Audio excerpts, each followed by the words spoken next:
ဒီနေ့1389ခုနှစ်တော်သလင်းလာသန်း12ရက်2025ခုနှစ်9လပိုင်း3ရက်ဗုဒ္ဓဟူးနေ့နေ့လည်ခင်းခါကာလမန္တလေးတိုင်းဒေသကြီးပြင်ဦးလွင်မြို့နယ်ပင်စာရွှေချောင်းသစ္စာရွှေစီကျောင်းတိုက်တွင်မှာ10ကြိမ်မြောက်ဆင်ရင်ကျင်းပကြတဲ့ဝါတွင်ကာလ9ရက်တာတရားစခန်းပွဲဒီနေ့နောက်ဆုံးနေ့နေ့လည်ခင်းခါကာလတရားဒေသနာများကိုနာယူကြည်ညိုကြရင်းဖြင့်မိမိတို့ရဲ့စိတ်ကိုယုံကြည်မှုတတ္တတရားဖြင့်အားဖြစ်စေကြမယ်။တဘာဝတရားတွေရဲ့အကြောင်းကိုအမှန်သိမြင်နားလည်မှုပညာတရားဖြင့်လည်းပဲစိတ်နှလုံးကိုငြိမ်းအေးစေကြမယ်။ဒီနေ့ယောဂီများနာယူဖို့စီစဉ်ထားတဲ့တရားကသစ္စာ၄ပါးတဲ့ခန္ဓာအာယတနာဓာတ်ပရိစ္ဆေသမုပ္ပါသစ္စာအစရှိတဲ့သိသင့်သိတိုက်တဲ့သဘာဝတရားတွေကိုမသိရင်အန္တပုထုဇဉ်သိမယ်မြင်မယ်နားလည်မယ်ဆိုရင်တော့ကလျာဏပုထုဇဉ်တဲ့အန္တပုထုဇဉ်အဖြစ်ကလွတ်မြောက်ပြီးတော့ကလျာဏပုထုဇဉ်အဖြစ်သို့ရောက်ရှိစေဖို့ဆိုတဲ့ရည်ရွယ်ချက်နဲ့တည်တဲ့တည်လိုက်တဲ့ဒီသဘာဝတရားတွေရဲ့အကြောင်းကိုသိအောင်မြင်အောင်ကြိုးပမ်းအထောက်ခြင်းရဲ့အစိတ်အပိုင်းတစ်ခုပေါ့နော်ဒီနေ့သစ္စာ၄ပါးအကြောင်းပြောကြရအောင်နားထောင်ကြရအောင်နော်သစ္စာဆိုတဲ့စကားကအမှန်တရားလို့အဓိပ္ပာယ်ရတယ်လို့အလုံးနားလည်ထားကြပြီသားသစ္စာဟဝေတာတုတရံရတ္တနာအယတာတကအယတာထဲမှာသစ္စာရဲ့အယတာဟာအကောင်းမွန်ဆုံးပဲလို့မြတ်စွာဘုရားဟောတယ်အဲ့ဒီအကောင်းမွန်ဆုံးအယတာကိုစားသုံးနိုင်ဖို့လိုမယ်ပေါ့နော်အဲ့ဒါသိတာကတော့စားသုံးရတဲ့သဘောလို့တင်စားပြီးတော့ပြောလို့ရကောင်းမယ်ထင်ပါတယ်နော်သစ္စာသည်အကောင်းဆုံးအရာသာအဲ့ဒီအကောင်းဆုံးအရာသာကိုစားသုံးနိုင်ဖို့အဲ့ဒီသစ္စာကိုသိအောင်ကြိုးစားရမယ်အဲ့တော့သစ္စာ၄ပါးကျန်တဲ့အမှန်တရားသစ္စာတွေအကြောင်းကိုဒီနေရာမှာဘာမှမပြောတော့ပါဘူးလူရင်သစ္စာ၄ပါးရဲ့အကြောင်းကိုပဲပြောကြရအောင်အရိယသစ္စာလို့လည်းပဲမြတ်စွာဘုရားဟောတယ်အရိယဆိုတာဖြူစင်တယ်တန့်ရှင်းတယ်မြင့်မြတ်တယ်ဒီလိုအဓိပ္ပာယ်ရတယ်အဲ့ဒါကိုယောဂီတို့ရဲ့စိတ်ထဲမှာဒီအမှန်တရားကြီး၄ပါးဟာသိအောင်မြင်အောင်ကြိုးစားလို့သိမယ်မြင်မယ်ဆိုရင်ကိုယ့်ရဲ့စိတ်ဟာဖြူစင်သွားမယ်တန့်ရှင်းသွားမယ်မြင့်မြတ်သွားမယ်တဏီအရိယာဖြစ်သွားမယ်ပေါ့အရိယာဖြစ်တယ်ဆိုတာကိုဗုဒ္ဓဘာသာဝင်များပန်းတိုင်ထားကြတယ်အလွန်မှအရိယာအဖြစ်ကိုလိုလားတောင့်တကြတယ်အရိယာအဖြစ်နဲ့စန့်ကျင်ဘက်ကဘာတော့ပုထုဇဉ်ပုထုကိလေသေဇနေတေတေပုထုဇနောလောဘတွေဒေါသတွေမောဟတွေပူလောင်ကြောင်းပင်ပန်းကြောင်းကိလေသာတရားတွေများစွာဖြစ်နေတဲ့တရားဝါကိုပုထုဇဉ်လို့ခေါ်တာအဲ့ဒီပူလောင်ကြောင်းပင်ပန်းကြောင်းကိလေသာတရားတွေကိုသူ့အစင်းနဲ့သူအမြင့်ပြတ်ပယ်တတ်နိုင်ကြတဲ့ပုဂ္ဂိုလ်တွေကိုအရိယာလို့ခေါ်တာအဲ့ဒီအရိယာဖြစ်သွားတဲ့ပုဂ္ဂိုလ်တွေဟာဘာလို့ကိလေသာတွေကိုအမြင့်ပြတ်ပယ်တတ်နိုင်တာတုံးဆိုတော့ဟောဒီသစ္စာ၄ပါးကိုသိတဲ့ဉာဏ်ပညာကိုရလို့တဲ့ပညာကတတ်ပြစ်တာဘာကိုသိတဲ့ပညာတုံးဆိုတော့သစ္စာအမှန်တရားကိုသိတဲ့ပညာအဲ့ဒီအမှန်တရားက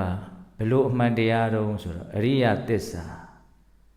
တကယ်ကိုသိသွားလို့ရှိရင်စိတ်ထဲမှာဖြူစင်သွားနိုင်တယ်တန့်ရှင်းသွားနိုင်တယ်မြင့်မြတ်သွားနိုင်သည့်အထိ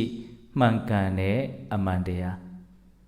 တော့ဒါကိုကြောင်းလို့ခေါ်တယ်ဒါကိုလူလို့ခေါ်တယ်ဒါကိုယောက်ျားလေးလို့ခေါ်တယ်ဒါကိုမိန်းကလေးလို့ခေါ်တယ်ဒီလိုအမှန်တရားတွေလောက်ကိုပြောတာမဟုတ်ဘူးနော်အဲ့ဒါတွေကသမုဒိသစ္စာခေါ်တယ်အများစုကဒါဟာဒီလိုဖြစ်တယ်လို့ဝိုင်းဝန်းပြီးတော့သဘောတူထားလို့ညီညွတ်ညွတ်လက်ခံထားလို့မှန်နေတဲ့အမှန်တရား အခုပြောမဲ့သစ္စာကဘာသစ္စာတော့အရိယသစ္စာတဲ့အရိယသစ္စာဘယ်နှပါးရှိတော့၄ပါးဘုရားဘာသာဝင်ဒီနော်အလွယ်နီးနဲ့သစ္စာ၄ပါးကိုဘယ်လိုမှတ်သားထားကြတာတော့ဒုက္ခသစ္စာသမုဒယသစ္စာនិရောဓသစ္စာမဂ္ဂသစ္စာဓမ္မစကဗုဒ္ဓနာသုတ်တံမှာတော့မြတ်စွာဘုရားကဒုက္ခသစ္စာဒုက္ခသမုဒယသစ္စာဒုက္ခនិရောဓသစ္စာဒုက္ခនិရောဓဂာမိနိပရိပရာအရိယသစ္စာရှိရဒုက္ခဆိုတဲ့စကားလုံးလေးတွေထည့်ထားတယ်တိတိကျကျလေးမှတ်ခြင်းအဲ့လိုမှတ်ရမယ်နော်အဲ့တော့ဒုက္ခသစ္စာဆိုတာဘာပြောတာတော့ဒုက္ခဆိုတာဆင်းရဲတာသစ္စာဆိုတာအမှန်ဆင်းရဲခြင်းအမှန်တဲ့ဘယ်ရာကိုပြောတာတုံးဆိုတော့ဘဝခန္ဓာကိုပြောတာရုပ်တည်နေစင်ဆက်မပြတ်ဖြစ်ပေါ်နေတဲ့ဒီသဘောတဘာဝဒီဘဝဒီခန္ဓာဒီဖြစ်စဉ်တွေဟာကောင်းမွန်တဲ့တဘာဝတွေမဟုတ်ဘူးဆင်းရဲတဲ့တဘာဝတွေတဲ့အဲ့ဒါအမှန်တရားပဲအဲ့ဒါနံပါတ်1အမှန်တရားပဲနော်ဘဝသည်ဆင်းရဲခြင်းမျှတာဖြစ်တယ်ဆိုတာနံပါတ်1အမှန်တရားအဲ့ဒါဒုက္ခသစ္စာဘဝဟာဆင်းရဲတယ်ဆိုတဲ့အမှန်တရားကိုမြတ်စွာဘုရားပြောပြတဲ့အခါမှာဘာကိုတက်တည်ပြပြီးတော့ပြောတယ်လဲဇာတိပိဒုက္ခဇရာပိဒုက္ခဗျာတိပိဒုက္ခမရဏပိဒုက္ခအပိယေဟိတံပြောကောဒုက္ခပိယေဟိဝိပြောကောဒုက္ခယံပိဿံနလပတိတံပိဒုက္ခဒီထိ9မျိုးရှိသွားပြီနော်နောက်ဆုံးအမျိုးလေးကတန်ခိတ်တေနပင်စုပါဒနဲ့ခန္ဓာဒုက္ခအဲ့ဒါနောက်ပိုင်းမှာရှင်းပြမယ်ဘဝဟာဆင်းရဲတယ်ဆိုတဲ့ဒီအမှန်တရားကိုမြတ်စွာဘုရားကြွေးကြော်တဲ့အခါမှာဘာလို့တက်တည်ပြပြီးတော့ကြွေးကြော်ခဲ့တာတော့ပရိသေနေရတယ်မွေးဖွားရတယ်ဆိုတာဆင်းရဲတယ်ဒါညင်းလို့မရအောင်အဲ့ဒါကိုမြတ်စွာဘုရားတက်တည်ပြတယ်ဘုန်းကြီးတို့တွေကပြန်ပြီးတော့တွေးမကြည့်လို့သာနော်အမေဝမ်းထဲမှာဖြစ်ခဲ့ရတဲ့အနေအထားလေးတစ်ခုအမေဝမ်းထဲကနေကျွတ်ထွက်လာပြီးတော့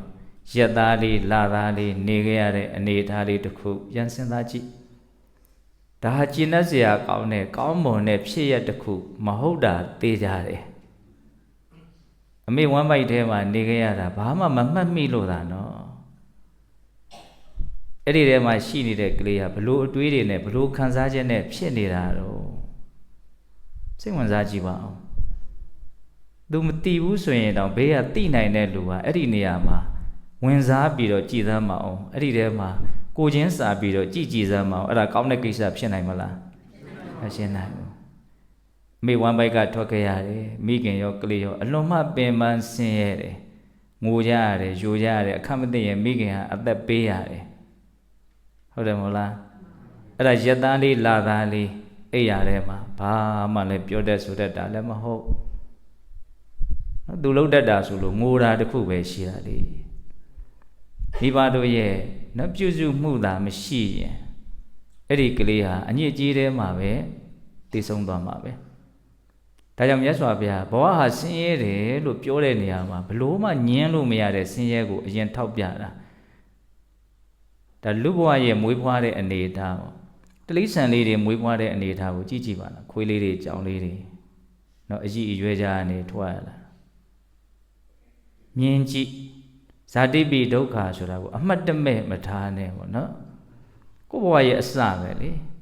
နောက်ထပ်သေးပြီဆိုတာနဲ့ထပ်ပြီးတော့ဇာတိတစ်ခုဖြစ်မှာနော်ဟုတ်လားဇာတိပိဒုက္ခအဲ့လိုနဲ့ဖြစ်လာတဲ့ဒီအရာတဖြည်းဖြည်းနဲ့ဟောင်းရတယ်နွမ်းရတယ်ဆွေးရတယ်အဲ့ဒီဖြစ်စဉ်ကြီးကကောင်းတဲ့သဘောဟုတ်သလားမဟုတ်ဘူးနော်အိုတယ်ဆိုတာကိုဘယ်လိုအဓိပ္ပာယ်ဖွင့်မလို့ကြည်ရခက်တယ်နော်ဒီယုံ nant တဘာဝဟာအကြည့်ရခက်တဲ့ဘက်စီကိုဥတည်ပြီးတော့ရွေလျားနေတဖြည်းဖြည်းနဲ့ကြည်ရခက်ဒါမကောင်းဘူးဆိုတာသိကြတယ်မကောင်းလို့လူတိုင်းဒီဟာကိုလက်မခံခြင်းဘူးလက်မခံတော့လည်းပဲဘလို့မှမတတ်နိုင်လို့သာဒီတိုင်းနေကြရတာဟုတ်တယ်မဟုတ်လားအဲ့တော့အိုမင်းချင်းဟောင်းနှွမ်းချင်းဆွေးမြေ့ချင်းဒီမကောင်းတဲ့တဘာဝဆိုတာဘလို့ညင်းလို့ရမလဲဘလို့ကညင်းလို့မရအောင်နောက်ဗျာတိပိဒုက္ခတဲ့ဒါကတော့ပိုးတောင်မှထင်ရှားတယ်နာကျင်ရတာကြိုက်ခဲရတာ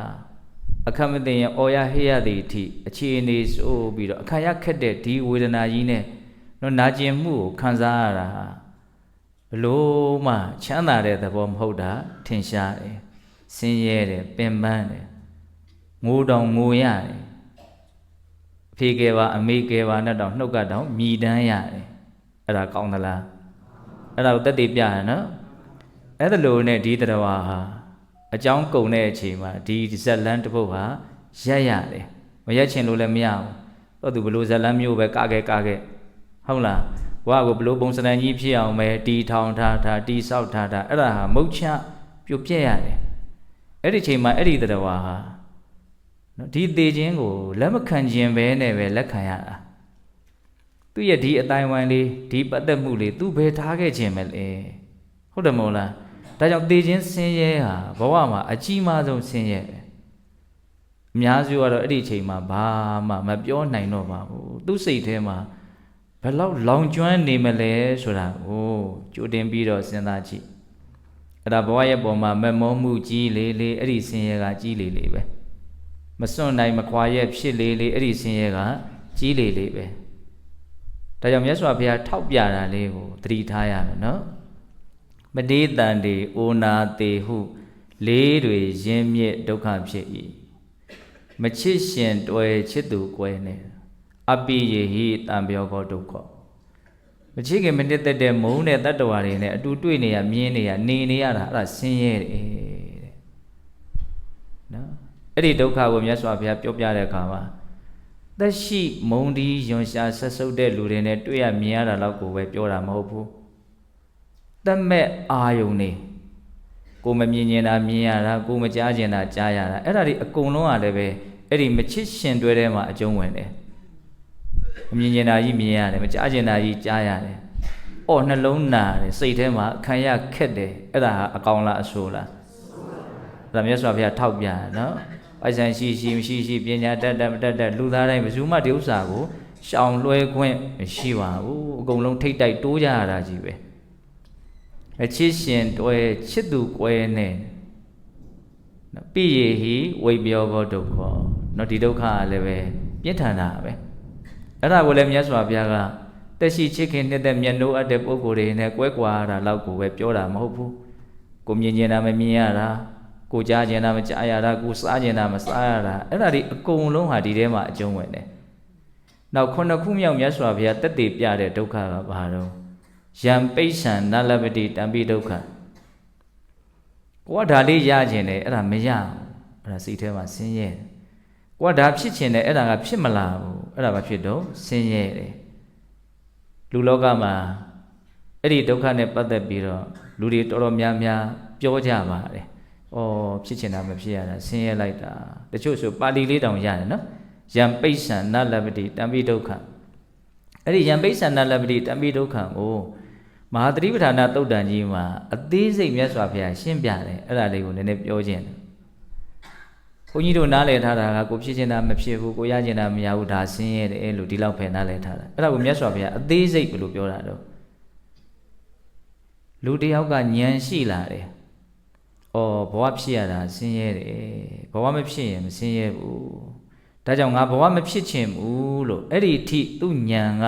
နားလေတယ်တက်ဝင်နိုင်တယ်ဒါပေမဲ့လို့ဘဝရဲ့ပုံမှာဒုက္ခသစ္စာလို့တကယ်ပိုင်းခြားပြီးတော့သိအောင်လုပ်မထားတဲ့အတွက်ကြောင့်မသိသေးတဲ့အတွက်ကြောင့်ဘဝရဲ့ပုံမှာမမုန်းမှုကလည်းသူ့မှာမကင်ဘူးမမုန်းမှုကလည်းရှိတယ်ဘဝကိုဒုက္ခလို့လည်းပဲအထိုက်လျောက်နားလည်ထားလို့ဘဝလည်းသူကမဖြစ်ချင်ဘူးဒါပေမဲ့ဘဝဖြစ်ကြောင်းလောဘကိုပယ်နိုင်ပြီလားဆိုတော့လည်းမပယ်နိုင်ဘူးတော့သူဘလောက်ပဲဘဝမဖြစ်ချင်လောဘကိုမပယ်နိုင်သေးတဲ့အတွက်ကြောင့်ဘဝကဖြစ်လိမ့်မယ်ငါဇာတိကိုမရခြင်းဘူးဒါပေမဲ့ဇာတိရတဲ့အကြောင်းရှိတော့ဇာတိရအဲ့ဒါယံပိဋ္ဌာနလပတိတံပိဒုက္ခမဲတဲ့ကဲဘလောက်ကျေပြန့်လို့နော်ဆိုကြပါစို့ကျွတ်တို့ခွေးဇာတိနွားဇာတိရကြသလားဒါပေမဲ့အကုသိုလ်ကံနဲ့အဆုံးသတ်မယ်ဆိုလို့ရှိရင်အကုသိုလ်ကံအကျိုးပေးနဲ့အဆုံးသတ်မယ်ဆိုရင်မရခြင်းလည်းရရမှာပဲအဲ့ဒါယံပိဋ္ဌာနလပတိတံပိဒုက္ခရလာပြီဆိုတော့ဟောဒါကြတော့ပို့ပြီးတော့လက်တွေ့ကြလာတယ်မအိုးခြင်းဘူးဒီတိုင်းလေးကြည်ကောင်းတဲ့ပုံမှန်တရံလေးကိုတီဓာတ်နေခြင်းတယ်ဒါပေမဲ့ကိုယ့်ယုတ်ကြီးကတစ်နှစ်ထက်တစ်နှစ်ဟုတ်လား ထူးသဖြင့်တော့၄-၅ နှစ်လောက်နေရင်တော့တော်တော်သိတာရယ်နော်၄-၅ နှစ်လောက်ဆိုတော်သိတာဘလို့ပဲမအိုခြင်းတော့လည်းပဲအိုခြင်းတရားကိုဘုန်းဘုန်းတို့ဟာရတယ်ကိုကမအိုခြင်းဘူးသဘာဝတရားကြီးကကိုယ်ဆန္ဒကိုမဖြည့်စည်းဘူးမင်းမအိုခြင်းလည်းပဲဒါကြီးကအိုတတ်တဲ့သဘာဝကြီးဆိုတော့အိုခြင်းတရားကိုမင်းရမှာအဲ့ဒါပါတော့ယံပိဋ္ဌံနလပတိတံပိဒုက္ခနောက်ထင်ရှားတဲ့ယံပိဋ္ဌံနလပတိတံပိဒုက္ခပါတော့ကျမ်းမာရေးမကောင်းတဲ့အချိန်အလုံးမကိုကတက်တောင့်တက်တာသဘောငကိုသဘောလေးကိုပြန်ပြီးတော့ရကျင်တယ်ဒါကြောင့်ဤမျိုးစုံနဲ့ကြိုးစားတယ်ပိုက်ဆံဘလောက်ကုန်ဘယ်ဆရာဝန်ကြီးသွားဘယ်အစားအသောက်ရှောင်ရဘယ်လိုလေ့ကျင့်ခန်းလုပ်ရဟုတ်လားနော်ဘုန်းကြီးဆိုလို့ရှိရင်အခုခါကြီးပေါင်းမှဖြစ်တော့မယ်နဲ့တူတယ်ဟုတ်လားတင်မခွက်တဲ့အဲ့ဒါအမြောင်းလိုက်ကြီးနားနေတယ်ရှေ့ကသွားထားတဲ့လူကရှိတယ်အမဖြစ်တဲ့လူကဟိုတလို့ဒီကအော်ရဟေ့ရလောက်အောင်ဖြစ်တာအဲ့တော့လေ့ကျင့်ခန်းတွေစူးစမ်းလုပ်ရတာပေါ့ခုလမ်းလျှောက်ဘလို့ပဲလှုပ်ဖြစ်เสียအကြောင်းရှိလာတယ်ဒါကြီးကဖြစ်မယ်တကုစိတ်တွေကဒီနာကျင်ခံခတ်မှုကြီးကိုမလိုချင်ဘူးတတ်တာမှုအစဉ်ပြေမှုလေးနဲ့ဘဝမှာသွားချင်တယ်ကိုလိုချင်တာလေးကတတ်တာဒါပေမဲ့ခန္ဓာကအဲ့ဒီကိုလိုအင်ကိုမပေးဘူးအဲ့ဒါဘာလို့ယံပိဋ္ဌံနလပတိတံပိဒုက္ခနဲ့ကဲအဲ့ဒီဒုက္ခအခြေပြန်ဆုံးလို့တောင်ဆိုနိုင်တယ်နော်နောက်အကြီးဆုံးယံပိဋ္ဌံနလပတိတံပိဒုက္ခဘာလို့သေဂာနီးမှာတွေ့မဲ့ဒုက္ခကိုကနေခြင်းတယ်သေခြင်းမှုနေခြင်းသေးတယ်ချစ်ရတယ်ငါ့ကိုချစ်တဲ့လူတွေလည်းအများကြီးငါချစ်ရတဲ့လူတွေလည်းအများကြီးအထူးသဖြင့်အဲ့ဒီအရာတွေကိုမထားခဲ့ခြင်းဘူးဘုံအသက်30ကျော်လောက်ကသေကောင်ပေါင်းလဲဖြစ်တယ်စိတ်ထဲမှာဘယ်ကိစ္စကအခက်ခဲဆုံးဖြစ်လာတော့ကိုသေတော့မယ်လို့ထင်တဲ့အခါဘယ်ကိစ္စအခက်ခဲဆုံးဖြစ်လာအောင်ဆိုအဲ့ဒီကိုချစ်တဲ့လူတွေအကုန်လုံးတယောက်ပြီးတယောက်ပေါ်လာတယ်ခေါင်းထဲမှာဟာအဲ့ဒီကိစ္စတော်တော်ကိုစိုးစိုးဝါခံစားရတယ်တမျိုးလဲကောင်းပါတယ်လို့အဲ့ဒီတော့ကအဲ့ဒီအတွေ့အကြုံကိုရတာ။အော်ဒါလွယ်တဲ့ဖြတ်တောက်ဖို့လွယ်တဲ့ကျိုးမဟုတ်ဘူးဆိုတာကိုလက်တွေ့သိရတယ်။အဲ့ဒါဟိုလူကိုခေါ်ပါအောင်ဒီလူခေါ်ခဲ့ပါအောင်အကုန်ခေါ်ခိုင်းတာနော်။အဲ့ဒီခေါ်ခိုင်းတဲ့လူတွေအကိုချစ်တဲ့လူတွေပဲ။ဘာတော့အတိတ်ပဲကနေပါရစေတောင်းဆိုနေရခြင်းဖြစ်ခြင်းဘလောက်တောင်းဆိုဘလောက်ဖြစ်ခြင်းအကြောင်းကုန်ပြီဆိုရင်တစ်စက္ကန့်တောင်သူကလိုက်လဲအောင်မှာမဟုတ်ဘူးအဲ့ဒါပါလေယံပိဋ္ဌံနလပတိတံပိဒုက္ခကိုကနေခြင်းကိုရခြင်းနဲ့တဘာဝတရားကမပေးဘူးအဲ့ဒါဆင်းရဲပဲတဲ့မြတ်စွာဘုရားဆင်းရဲဘယ်နှမျိုးပြောတာတော့9မျိုးနော်ပဋိသန္ဓေအိုနာတေဟုလေးတွေရင်းမြစ်ဒုက္ခဖြစ်၏မချစ်ရှင်တွဲချစ်သူကွဲနဲ့လိုလဲမရအခုလိုလဲမရကိုအကျယ်ချက်ပြောတာအကျဉ်းပြတော့တဲ့ဟောအဲ့ဒီဥစ္စာလေးကနားလည်ဖို့အရင်ခက်တယ်တန်ခိတ်တေနပင်စုပါဒနဲ့ခန္ဓာဒုက္ခအဲ့ဒီကိစ္စကိုနားမလဲလို့အဲ့ဒါတန်တရားမှာရှင်းနေတာလို့တွေးမိတယ်ဘာတော့အကျဉ်းချုပ်ရမယ်ဆိုလို့ရှိရင်ဒီယုတ်တေနံနေဖြစ်နေတာကောင်းကိုမကောင်းဘူးယုံနာကိုမြတ်စွာဘုရားအဲ့ဒီမှာဘယ်လိုသုံးတော့ပင်စုပါဒနဲ့ခန္ဓာဒုက္ခပင်စဥပါဒနဲ့ခန္ဓာဒုက္ခဆွဲလန်းမှုဥပါဒံရဲ့တရားဆွဲလန်းမှုဖြစ်ရာတနည်းအားဖြင့်ဆွဲလန်းเสียကောင်းတဲ့တတ္တဝါတွေဆွဲလန်းနေတဲ့ဘယ်ရာတော့ခန္ဓာ၅ပါးဆိုတာချုပ်လိုက်ရင်ယုံနာပဲလေယုတ်ခန္ဓာတစ်ပါးနံခန္ဓာ၄ပါးဆွဲလန်းမှုဥပါဒံဘယ်မှာပဲကြာရောက်နေအောင်ဆိုအဲ့ဒီယုံနာပေါ်မှာပဲကြာရောက်နေဒီယုံနာကိုပဲဆွဲလန်းနေတာပဲအဲ့ဒါကိုဥပါဒံနဲ့ခန္ဓာလို့ခေါ်တာဟုတ်လားအဲ့ဒီဥပါဒံနဲ့ခန္ဓာဘာတော့ဒုက္ခပဲတဲ့အဲ့ဒါကျတော့ကျွတ်တို့သိသေးလားမသိဘူးအဲ့ဒါလေးကိုရိပ်မိအောင်ခုကြိုးစားနေတာငွေရတာဆင်းရဲတယ်ဆိုတာသိကိုသိတယ်မစင်သားလို့သာနော်အမိပိုက်ထဲနေခဲ့ရတဲ့ကိစ္စဒါအီးကကောင်းကိုမကောင်းဘူးဆိုတာသိတယ်အိုးရတာမကောင်းနားရတာမကောင်းသေရတာမကောင်းသိတာပေါ့ချစ်တဲ့လူနဲ့ကိုယ်ရတာမကောင်းဘူးမချစ်တဲ့လူနဲ့တွဲရတာမကောင်းဘူးကိုဖြစ်ချင်တာမဖြစ်ဘူးဒါတွေကဆင်းရဲသိတာမှအများကြီးသိတယ်သိဖို့ထင်ရှားတယ်လို့ပြောတာဒါပေမဲ့ဒီမှာဥပါဒံရဲ့တရားယုံနာဟာဆင်းရဲတယ်လို့ပြောတာကြတော့သိသေးသလားအဲ့ဒါကိုသိရင်တရားရမှာပဲအဲ့ဒါယုတ်တည်နေဖြစ်နေတာဆင်းရဲမြင်နေရတာအဲ့ဒါယုံနာဖြစ်နေတာပဲကြားနေရတာယုံနာဖြစ်နေတာပဲအနံ့ရတယ်ရတာသိတယ်တွေ့ထိမှုတွေမျိုးစုံဖြစ်တယ်အတွေ့အကြံတွေမျိုးစုံဖြစ်တယ်ချမ်းသာတယ်ဆင်းရဲတယ်စိတ်ထဲမှာကောင်းတယ်စိတ်ထဲမှာမကောင်းဘူးကုသိုလ်ဖြစ်တယ်အကုသိုလ်ဖြစ်တယ်ဟာအမျိုးမျိုးစုံတကာစိတ်နေအောင်ဖြစ်တယ်ဗါတွေတော့ယုံနာနေအဲ့ဒီယုံနာနေဘာဖြစ်ဖြစ်အဲ့ဒါတွေအကုန်လုံးကဘာတော့ဒုက္ခတွေကြီးပဲသိသလား သေးဘူးအဲ့ဒါကိုဒုက္ခလို့သိဖို့ဆိုရင်သူ့ရဲ့အရင်သိရမယ့်အမှန်တရားပေါ့ဆိုတော့အနိစ္စပဲဘယ်ဖြစ်ချင်းမှတည်မြဲနေတာမဟုတ်ဘူးဒီလိုပဲဖြစ်လာတယ်ပြီးတော့လည်းပျောက်သွားတယ်ပျောက်သွားအောင်မဲ့အတူတူမြင်ဘာလို့အောင်ဖြစ်လာတော့တွေးရရှိသေသွားမဲ့အတူတူဖြစ်ရင်ဘာလို့အောင်မွေးလာနေသေးတော့တွေးရရှိဒါဘုန်းကြီးတွေးမိတာလေးတွေကိုပြောပြတာပါသစ္စာ၄ပါးထဲမှာဒုက္ခသစ္စာကိုပိုင်းခြား၍သိရေးသည့်အရေးကြီးဆုံးပဲသူ့ကိုပိုင်းနိုင်ကင်တွယ်နိုင်ရင်ကြံတဲ့ပယ်ရမယ့်ကိစ္စတို့မျက်မှောက်ပြုရမယ့်ကိစ္စတို့ပြည်စုံအောင်လုပ်ရမယ့်ကိစ္စတို့ဆိုတာအလိုလျောက်ဖြစ်သွားမဲ့တဘာဝတွေဒါကြောင့်ဒါကိုဦးစားပေးပြီးတော့ပြောနေတာဟုတ်လားပဋိသန္ဓေဩနာတိဟုလေးတွေရင်းမြစ်ဒုက္ခဖြစ်၏မချစ်ရှင်တွေချစ်သူကွဲနဲ့လိုလဲမရဒီထိနားလေတယ်နားလေဖို့ခက်နေတာပါတော့အကျဉ်းပြတော့ပင်စဥပါဒာနဲ့ခန္ဓာသစ္စာဒုက္ခမမောလားအဲ့ဒါခက်တယ်ဟုတ်လားဒါကြောင့်ယုတ်တိဏ္ဍနေဖြစ်တိုင်းတတိနဲ့အဲ့ဒါကိုစောင့်ကြည့်လိုက်ကြည့်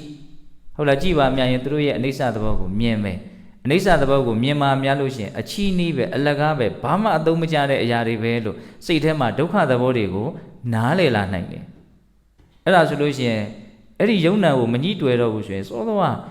မွေးရတဲ့ကိစ္စအိုရနာရသေရတဲ့ကိစ္စအဲ့ဒီလိုသိတာထင်ရှားတဲ့ဒုက္ခတွေပေါ်မှာဘာမှညှိတွေ့နေတဲ့အကြောင်းမရှိဘူးအဲ့တော့ဘုံမလို့ညှိနေတာက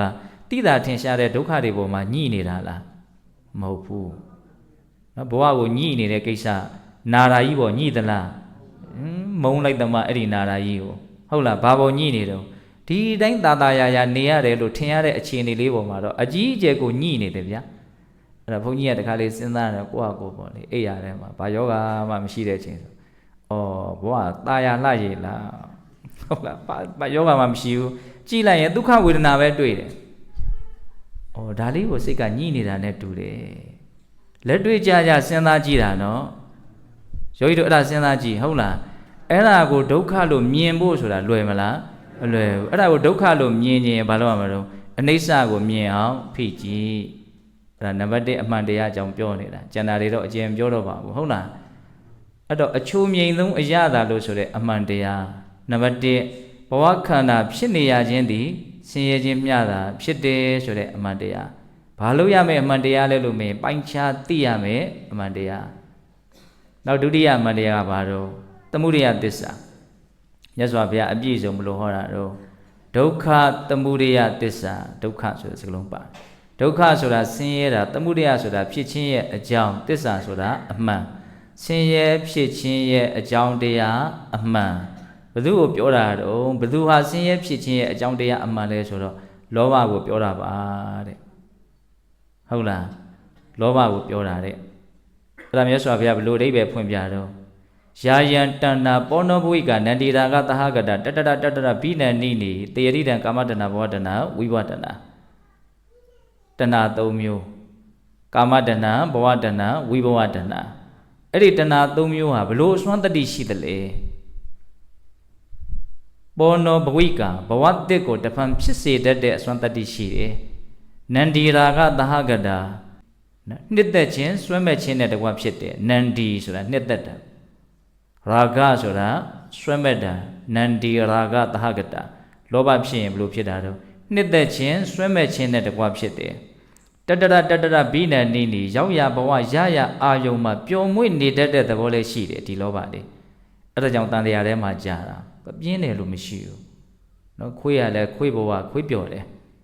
နွားကလည်းနွားဘဝမှာနွားပျော်တယ်လူကလည်းလူဘဝမှာလူပျော်တယ်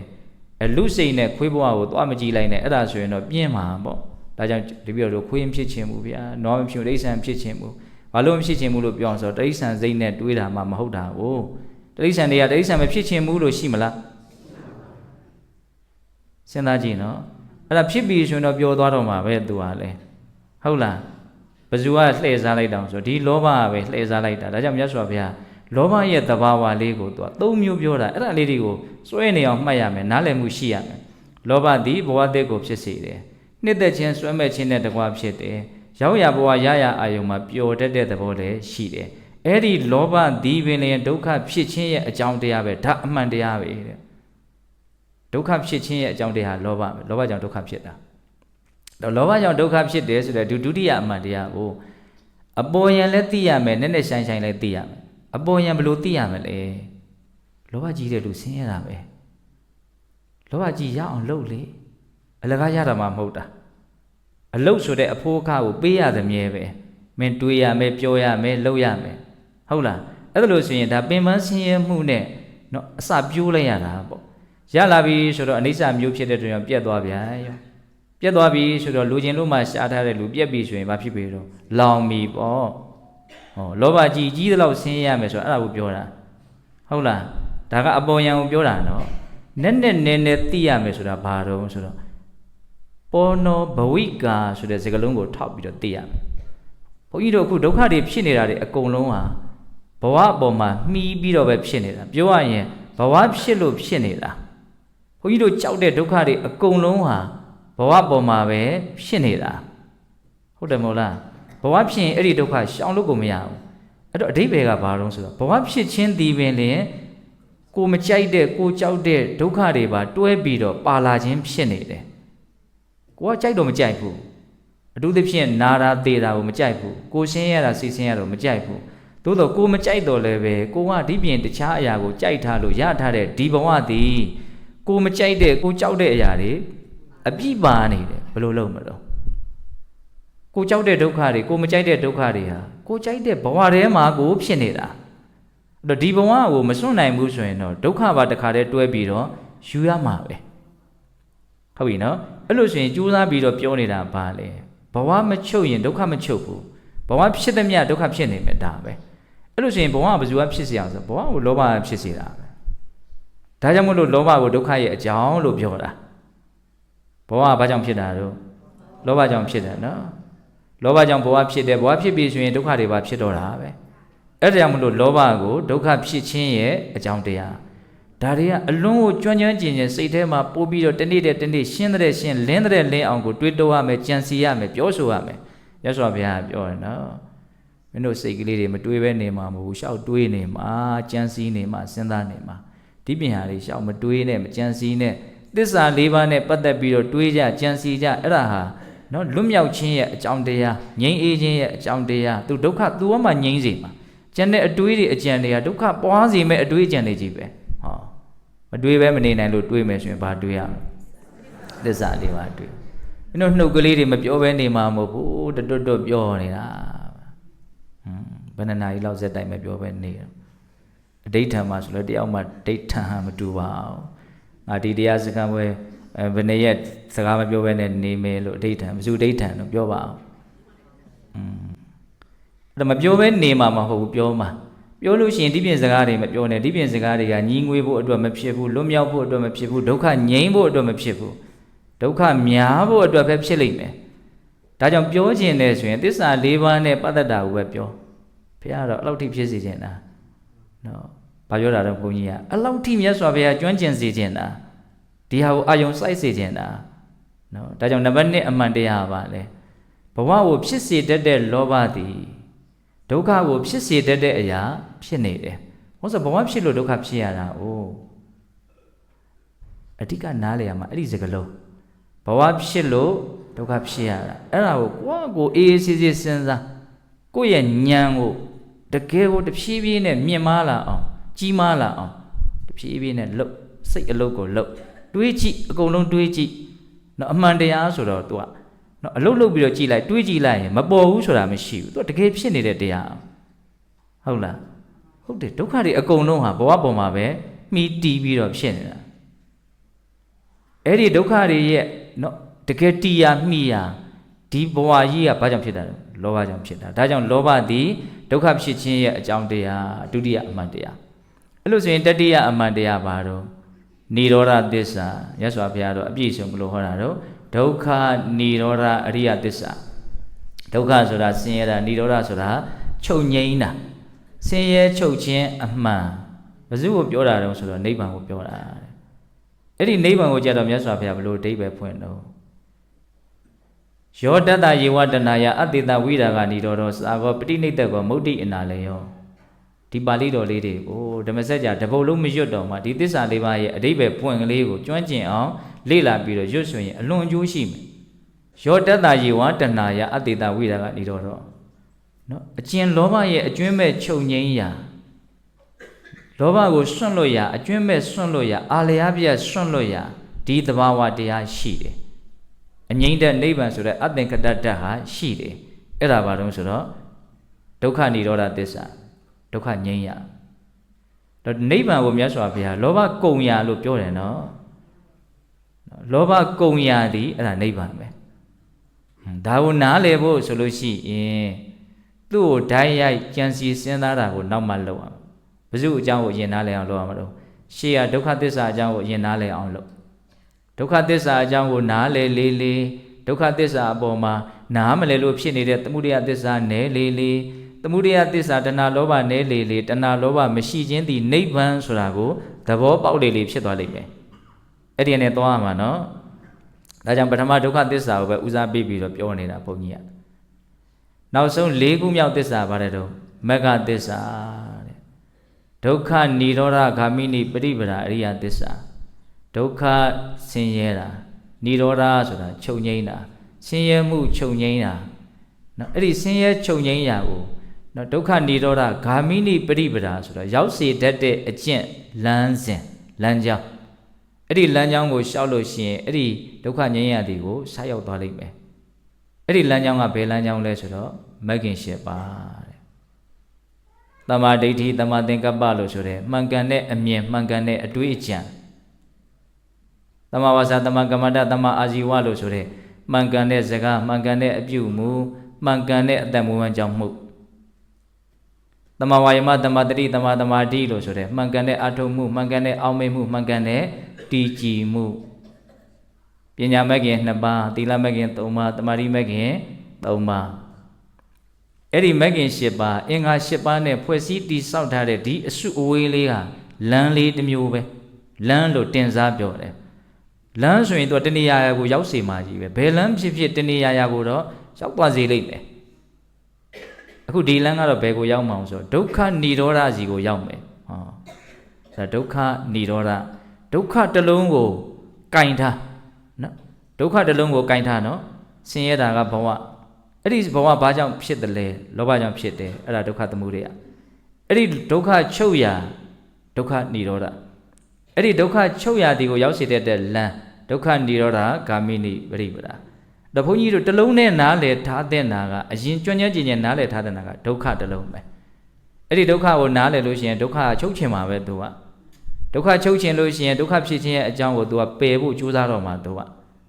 ဒုက္ခချုပ်ခြင်းရဲ့ဒုက္ခဖြစ်ခြင်းရဲ့အကြောင်းတရားကိုပယ်နိုင်လေလေဒုက္ခချုပ်ရသည်ကိုဆက်ရောက်နိုင်ဖို့အတွက်နိကတ်လေလေဒီလိုသွားမှာနော်ဒါကြောင့်မဂ္ဂင်၈ပါးသည်ဒုက္ခငြိမ်းရာသို့ဆက်ရောက်စေတဲ့လမ်းကြောင်းအဲ့ဒါဟာအမှန်တရားဒီလမ်းလျှောက်ရင်ဒီပန်းတိုင်ရောက်ကိုရောက်လိမ့်မယ်ဒါသဘာဝတရားကြီးဘယ်သူမှဒီဥစ္စာကိုနော်သွေဖီလို့မရဘူးပြောင်းလဲသွားအောင်လုပ်လို့လည်းမရအောင်အမှန်တရားကြီးတဲ့သစ္စာဘယ်နှပါတော့၄ပါးတဲ့အဲ့ဒီသစ္စာ၄ပါးကိုကျွမ်းကျင်အောင်လုပ်ရမယ်နော်သစ္စာ၄ပါးကိုသိတဲ့နေရာမှာလေသိအောင်လုပ်တဲ့နေရာမှာအတိအကျမ်းမြေ2မျိုးရှိတယ်လို့နားလည်ရမယ်အဲ့ဒါကဘာတုံးဆိုတော့အနုဘောဓသိရယ်ပฏิဝေဒသိရယ်အနုဘောဓသိဆိုတာကနောက်ထပ်မဉ္ဇဉ်ပူဉ္ဇဉ်ရဖို့နော်ပฏิဝေဒအတိကြီးသိဖို့အတွက်ရှေ့ကနေရှေ့ပြေးနော်သစ္စာဒီအတိတူးဉဏ်တူးကိုလေယော်တဲ့အတိရှေ့ပြေးအတိကလေးဆိုလိုတာကနောက်ထပ်ပြီးတော့သိဖို့လိုသေးတဲ့အတိမပြည့်စုံသေးတဲ့အတိအခုယောဂီတို့ဘုန်းကြီးတို့နော်ပြောနေကြတယ်နားထောင်နေကြတယ်ဆိုတာအဲ့ဒီအတိကိုရအောင်ရည်ရွယ်ပြီးတော့ပြောနေတာနားထောင်နေတာအနုဘောဓတိဟုတ်လားပฏิဝေဒတိဆိုတာကြတော့သူကမဲ့ဉဏ်နဲ့ထွင်းဖောက်ပြီးတော့သိတာအဲ့ဒါကိုလေဒီဆိုကြီးပေးတဲ့ဥပမာမှာနော်စိတ်ထဲမှာရှင်းသွားတာသူကဆိုကြမှာကွယ်ရမှာမီးလေးထွန်းထားတယ်ဒါပေမဲ့မီးအောင်လေးကထွက်တယ်ဟုတ်လားမီးလေးကိုတော့ကွယ်ထားတယ်ဒါပေမဲ့အယောင်တော့မြင်ရတယ်အဲ့ဒီအယောင်ကိုကြည့်ပြီးတော့အဲ့ဒီကွယ်တဲ့နေရာလေးမှာမီးရှိတယ်ဆိုတော့ဒီလိုဟာတိကိုသိတယ်ဒါပေမဲ့ तू မီးကိုဓာတ်ရိုက်မြင်တာလားမဟုတ်အဲ့ဒီမီးကထွက်လာတဲ့အယောင်ကိုကြည့်ပြီးတော့ဒီမီးရှိတယ်ဆိုတာကို तू သိတယ်အယောင်ကိုမြင်တာအနုဘောဓသိအယောင်ကိုမဟုတ်တော့အကုန်လုံးဖွင့်လိုက်တယ်မီးထွန်းထားတာကိုမြင်တယ်ဟာအဲ့ဒီကြတော့မှတကယ်မြင်သွားတာပေါ့နော်အခုအယောင်လေးတွေမြင်အောင်လုပ်ဟုတ်လားအနုဘောဓသိဆိုတာအဲ့ဒါမြတ်စွာဘုရား ကောတိကာမသုတ်တံဆိုတာသစ္စာတယုတ်ထဲမှာထိတ်ဆုံးရလာတယ်အလုံးမထင်ရှားပါတယ်ယဟန်တို့တဲ့သစ္စာလေးပါးအမှန်တရားကိုမသိတဲ့အတွက်ကြောင့်သင်တို့ရောငါရောအလွန်ရှိလျားတဲ့ဟောဒီဒုက္ခတန်တရားထဲမှာအဆုံးမတတ်နိုင်မဲနဲ့နော်မြင့်ကြီးနှိမ့်ကြီးစုံကြီးဆန်းကြီးတခါတဲ့ကျင်လဲကျက်စားခဲ့ရတာတဲ့သင်တို့ရောငါရောလို့မြတ်စွာဘုရားအဲ့လိုဟောတာနော်သင်တို့ရောငါရောသစ္စာလေးပါးကိုမသိလို့ဒုက္ခတွေမဆုံးခဲ့ဘူးဒီတိုင်းပဲဆက်ဆက်ဖြစ်နေအခုသစ္စာလေးပါးကိုသိတဲ့အတွက်ကြောင့်ဒီဒုက္ခတွေဟာအဆုံးသတ်သွားပြီမြတ်စွာဘုရားကြွေးကြော်တာနော်အဲ့ဒီမှာမြတ်စွာဘုရားဂါထာလေးနဲ့ပို့ဟောတယ်အလွန်ထင်ရှားပါတယ်ဒီဂါထာမျိုးလေးတွေကြက်ထားရင်ကောင်းမယ်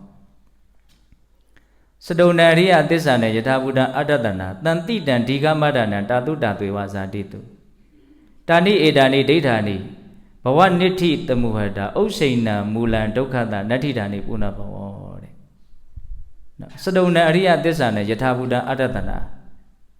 ဟောဒီသစ္စာ၄ပါးဆိုတဲ့အမှန်တရားကြီး၄ချက်ကိုမှန်ကန်တဲ့ဉာဏ်နဲ့သင့်တော်တဲ့ဉာဏ်နဲ့မှန်မှန်ကန်ကန်မသိမမြင်တဲ့အတွက်ကြောင့်တန်တိတံဒီဃမတ္တနံတာတုတာသွေဝဇာတိတုတဲ့တာတုတာသွေဝဇာတိတုအမျိုးမျိုးသောဘဝတွေပါဖြစ်ပြီးတော့ချုပ်ပြောလိုက်တာပေါ့နော်ငရဲတိဆံပြေတာသူတကယ်လူဘဝနတ်ဘဝမြမဘဝအမျိုးမျိုးသောဘဝတွေမှာဖြစ်ပြီးတော့တန်တိတံဒီဃမတ္တနံအလွန်ရှည်လျားတဲ့အဒွန့်ကာလမပြောနိုင်တော့အောင်မှန်းဆလို့မရတော့အောင်ရှည်လျားတဲ့တန်တရားတစ်လျှောက်လုံးကျင်လည်ခဲ့ရတယ်တဲ့တာနိဧတာနိဒိဋ္ဌာနိအခုအချိန်မှာအဲ့ဒီသစ္စာလေးပါအမှန်တရားကိုငါသိပြီးမြင်ပြီတဲ့တာနိဧတာနိဒိဋ္ဌာနိဘဝနိဋ္ဌိတမုဟတာဘဝဒုက္ခတွေကြီးကိုဆွဲဆွဲယူသွားသလိုမျိုးဘဝနဲ့ကိုယ်နဲ့ကိုတွဲထားတဲ့ကျိုးဘဝနိဋ္ဌိနော်ဘဝဒုက္ခတွေကနေမလွတ်မြောက်နိုင်အောင်ဆွဲထားတဲ့ကျိုးတစ်မျိုးတန်ရောစဉ်ကိလေသာတရားတွေကိုပြောတာပါပဲအဲ့ဒီဘဝနိဋ္ဌိလို့ဆိုတဲ့ဘဝကျိုးတွေကိုတမုဟတာငါပယ်နှုတ်ပလိုက်ပြီအဲ့လိုပယ်နှုတ်နိုင်တဲ့အတွက်ကြောင့်ဥစ္စိဏံမူလံဒုက္ခတဒုက္ခတဆင်းရဲရဲ့မူလံအမြစ်ကိုဥစ္စိဏံငါတူးဆွဖော်ထုတ်ပလိုက်ပြီအမြစ်ပါမကျန်အကုန်လုံးတူးပစ်လိုက်ပြီဘာရဲ့အမြစ်တုံးဒုက္ခရဲ့အမြစ်ဒုက္ခရဲ့အမြစ်ဆိုတော့ဘာမှမဖြစ်မဲ့ထင်တော့လောဘပေါ့ဟုတ်လားလောဘကိုမဖြတ်တောက်နိုင်လို့ဒုက္ခသစ်ပင်ကြီးကစီကားရတယ်နော်ဒါကြောင့်တချို့ဒေသနာတွေမှာတဏှာလောဘကိုရေသောမြစ်လို့အဲ့လိုခေါ်တာရှိတယ်ဟုတ်လားအခုမြတ်စွာဘုရားကသစ္စာလေးပါးကိုမြင်တဲ့အတွက်ကြောင့်နော်ဘဝတည်တည်ကိုဆွဲသွားတဲ့ကျိုးကိုဖြတ်တောက်လိုက်ပြီးဒုက္ခရဲ့အရင်အမြစ်ကိုလည်းတူးဖော်လိုက်ပြီးဖြတ်တောက်ပစ်လိုက်ပြီးဖြည့်ဆည်းပစ်လိုက်ပြီးအဲ့ဒါကြောင့်မလို့နတ္ထိဒါနိပုဏ္ဏဘဝတဲ့နတ္ထိဒါနိပုဏ္ဏဘဝအခုချိန်မှာနောက်ထပ်ဖြစ်เสียအကြောင်းမရှိတော့ဘူးတဲ့နော်သစ္စာလေးပါးကိုဘလောက်အရေးပါတဲ့နေရာမှာထားဖို့လိုအပ်တယ်လဲဆိုတာလေးကိုပြောပြတာနော်ဒီနေရာမှာဘုန်းကြီးတို့ဆက်ပြီးတော့နားလည်စရာရှိတာကသစ္စာလေးပါးကိုမသိလို့ရှိရင်နော်ဒုက္ခတွေဘလို့များနိုင်တယ်လဲဆိုတာကိုမြတ်စွာဘုရားဟောခဲ့တဲ့ဒေသနာတွေဟုတ်လားအထူးထင်ရှားတဲ့ဒေသနာတစ်ပုဒ်ကစပြီးတော့အစဉ်အတိုင်းသိဖို့ကောင်းတဲ့ဒေသနာလေးပေါ့လေအဲ့ဒီသုတ်တန်လေးရဲ့နာမည်ကအိန္ဒခီလသုတ်တန်ဘာပြောထားတုံးဆိုတော့ယဟန်တို့တဲ့သစ္စာလေးပါအမှန်တရားကိုထူးထွင်းပြီးတော့မသိကြသေးတဲ့ပုံကိုယ်တွေဟာဘာနဲ့အလားတန်တူတယ်လဲဆိုလို့ရှိရင်မြေညီယာအရက်မှာချထားတဲ့ဝါကွမ်းဆိုင်ကလေးနဲ့တူတယ်တဲ့လေးကွယ်ရာမှာချထားတာမဟုတ်ဘူးမြေညီယာမှာလွင်တီးခေါင်ပေါ်မှာချထားတဲ့ဝါကွမ်းဆိုင်ကလေးလေယူရာရိမ့်ရမယ်ဘဝပေါ့နော်တောင်လေလာမြောက်ဖက်လွင့်ပေါ့လေပြင်းတယ်လို့လွင့်သွားမှာနော်ဘာမှကိုသူ့ဟာကတေချာမှုရေရာမှုနော်မိနစ်စက္ကန့်ပိုင်းလေးလောက်တော့မရှိဘူးနော်လေလေးနည်းနည်းလှုပ်တာနဲ့ तू ကရွေ့မှာသစ္စာလေးပါမတိကြတဲ့ပုံကိုယ်ရဲ့ဘဝဟာအဲ့ဒါလို့ဘာခိုင်မာမှုမှမရှိဘူးအဲ့ဒါကိုလက်တွေ့ကြရတွေးကြည့်မှထိတ်လန့်မှုကိုတန်ဝေကရမှာတွေးကြည့်ဘယ်လိုတွေးကြည့်သေးရင်တော့ဘုန်းကြီးတွေးမိတာလေးပြောပြမယ်နော်ဘုန်းကြီးတို့ရဲ့စိတ်ကိုဘုန်းကြီးတို့ဟာအစိုးမရဘယ်ကိစ္စမှအစိုးမရတာတုံးဆိုရင်ငါဘာအာယုန်နဲ့တွေ့ကွာအကုသိုလ်ဖြစ်စေရဘူးကုသိုလ်ပဲဖြစ်စေရမယ်လို့အဲ့ဒီလောက်ဘုန်းကြီးတို့မပိုင်နိုင်ဘူးဟုတ်တယ်မဟုတ်လားလောဘဖြစ်ခြင်းလည်းဖြစ်ချလိုက်တာပဲဒေါသဖြစ်ခြင်းလည်းဖြစ်ချလိုက်တာပဲကုသိုလ်ဖြစ်ခြင်းလည်းဖြစ်ပါတယ်မဖြစ်ဘူးတော့မဟုတ်ဘူးဒါပေမဲ့ဘယ်အာယုန်နဲ့တွေ့အကုသိုလ်ကိုမဖြစ်စေနဲ့ ကုသိုလ်ပဲဖြစ်မကောင်းတဲ့စိတ်မဖြစ်စေနဲ့ကောင်းတဲ့စိတ်ပဲဖြစ်လို့စိတ်ကိုအစဉ်အမြဲကောင်းတဲ့စိတ်ဖြစ်အောင်လုပ်နိုင်တယ်ဆိုတဲ့အရည်အသွေးကျုပ်တို့မှာမရှိသေးဘူးဒါတစ်ချက်နောက်တစ်ချက်ကဒီဘဝဟာအချိန်မွေးပျက်စီးနိုင်တယ်ဆိုတာကိုတေးသေးချာချာစိတ်ကလက်ခံရလားလက်မခံလို့လည်းမရဘူးနော်ဝါတတာမလုံးနဲ့ဟုတ်လားတကယ်ဟုတ်တယ်နော်အချိန်မွေးပျက်စီးနိုင်တယ်ပျက်စီးပြနေတာပဲလေမပျက်စီးသေးလို့ဒါမပျက်စီးဘူးမပျက်စီးသေးဘူးလို့ပြောနေရတာပျက်စီးပြီဆိုတော့လေပျက်စီးပြီပေါ့ပျက်စီးသွားတဲ့ပုံကိုယ်တွေလည်းသူတို့ကိုသူတို့ပျက်စီးမယ်လို့မထင်တဲ့ဂျားတွေကပဲပျက်စီးတာပဲအဲ့တော့ဒါကဘာလို့ဆိုတော့မသေးချာမှုကြီးတစ်ခုကိုပြတာပေါ့ဘဝရဲ့မသေးချာမှုအချိန်မွေးပြတ်နိုင်တယ်ဆိုတော့ကမပိုင်နိုင်မှုကြီးတစ်ခုကိုလည်းမမေ့နဲ့ဘာတော့စိတ်ကိုမပိုင်ဘူးကောင်းတဲ့စိတ်ဖြစ်အောင်လုံနိုင်တယ်ဆိုတဲ့ပိုင်နိုင်မှုကျွတ်တို့မှာမရှိဘူးလှုပ်ချင်လဲလုံနိုင်မယ်လှုပ်ချင်မှလည်းလုံနိုင်မယ်လှုပ်တော့လည်းလုံနိုင်ပါတယ်မလုံနိုင်ဘူးလို့တော့မဟုတ်ဘူးဒါပေမဲ့မကောင်းတာဖြစ်ကုန်ဖြစ်ဘူးကွာအမြဲတမ်းကောင်းတာကြီးဖြစ်စေရမယ်ဒီအဲ့ဒီအာမခံချက်ပေးနိုင်လားပေးနိုင်ဘူးအဲ့လိုဆိုရင်မပိုင်နိုင်မှုနဲ့မသေးချာမှုနဲ့တွေးကြမယ်ဆိုရင်ဘလို့ဖြေထွက်မလဲခုနလွင်မျောသွားတယ်ဆိုတဲ့အဖြေထွက်လာမှာနော်ဟုတ်တယ်မို့လားကင်စိတ်ကြီးကလည်းအကုသိုလ်တွေဖြစ်လို့အဲ့ဒီအချိန်ပဲသေမယ်ဆိုရင်ဘလို့လုပ်မလို့ကင်သေမယ်ဆိုတဲ့သေမယ်ဆိုတာသိတဲ့အချိန်မှာကိုပဲ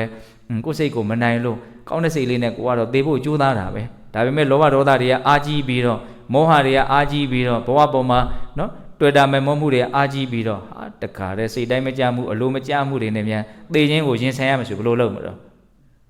့စဉ်းစားကြည့်နော်အဲ့ဒါဘာပြောတာတော့ငါတို့ဘဝကဝါကွမ်းလေးနော်မြင်းကြီးယာမှာချထားတယ်လို့မျိုးပဲရှိနေပါသေးလားဆိုတာကိုဘုရားပြောတာကိုစိတ်ထဲကနော်တော်တော်များများလက်ခံနိုင်တဲ့အနေထဲထဲဝင်ဝင်သိမြင်ပြီးတော့လက်ခံနိုင်တဲ့အခြေအနေကိုရောက်ဖို့အဲ့ဒီလိုတွေးကြည့်လို့ပြောတာဟုတ်လားဒါသစ္စာလေးပါမသိသေးတဲ့လူတွေဘဝအခြေအနေတဲ့သစ္စာလေးပါသိပြီးသားပုံကိုကြတာဘယ်လိုလဲတဲ့မြေဝန်အနဲ့ကြီးစိုက်ထားပြီးတော့ဥမာမြေထဲမှာ8000လောက်တူးပြီးတော့စိုက်ထားတယ်မြေပေါ်မှာ8000လောက်ပေါ်နေတယ်အိန္ဒခီလတကားတိုင်နော်ရှေးတုန်းကမြို့ရိုးကြီးတွေမှာတကားအကြီးတွေတက်ဖို့နော်မြေကြီးထဲ8000ဝင်အောင်စိုက်ထားတယ်မြေပေါ်မှာလည်း8000ပဲပေါ်တယ်ဆိုတော့ဒီတကားတိုင်ဟာခိုင်မြဲတယ်ပေါ့နော်အဲ့ဒီတကားတိုင်ဟာအရက်လေးမျက်နှာကတိုက်ခတ်လာတဲ့လေတို့ကြောင့်ဘာမှတုံလုံးမှုမရှိဘူးတော့သူမုံတိုင်းပဲထမ်းနေလေဟုတ်လားသူဒီတိုင်းပဲငြိမ်သက်သစ္စာလေးပါသိသွားတဲ့ပုံကိုယ်ရဲ့ဘဝဟာငြိမ်သက်သွားပြီဒီသဘောကိုပြောတာနော်အဲ့ဒီထဲမှာပဲထည့်ဟောထားတာဘလို့ထည့်ဟောထားအောင်ဆိုတော့အဲ့ဒီကိစ္စတော်တော်တောင်တံဝေကရတဲ့အကောင်းတယ်သစ္စာလေးပါးကိုမသိသေးတဲ့မြတ်တတ္တဝါတွေဟာရောက်ရဘဝရရခန္ဓာကိုယ်နဲ့သူများမျက်နှာကိုမော့ကြည့်ရတယ်နော်ဒီလူကတော့သိတဲ့သိတတ်တာကိုတကယ်သိတယ်နဲ့တူတယ်အထင်ကြီးမှုတွေနဲ့သူများမျက်နှာမော့ကြည့်ရတယ်ဘာလို့မော့ကြည့်ရတော့ကိုမသိသေးလို့ပေါ့ကိုသိတယ်ဆိုရင်မော့ကြည့်စရာအကြောင်းမရှိဘူးသူရဲရင်မှုတွေကအကုန်လုံးရပြီးသားနော်အသိဉာဏ်ပညာမှာဘလောက်ကြီးမားတဲ့ဆွမ်းအားတွေရှိနေတယ်လဲဆိုတာကိုမြင်ရမယ်